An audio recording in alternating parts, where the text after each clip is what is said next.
Let me show you how to switch back to a personal account on Instagram. Keep in mind, when you do switch to a personal account, you will lose all the analytics and professional dashboard, but one thing that you'll gain is the ability to make your account private, again, if you don't want everybody to see all of your content.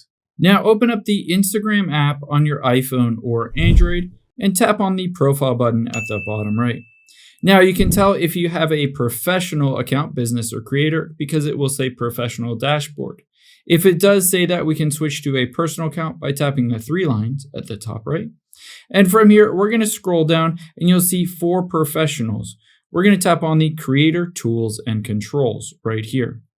Now from here, all we need to do is scroll down to the bottom and tap on where it says switch account type and switch to personal account. Keep in mind, it will walk you through all of the things that you will lose access to, including analytics. If you're ready to go, just hit the switch account type.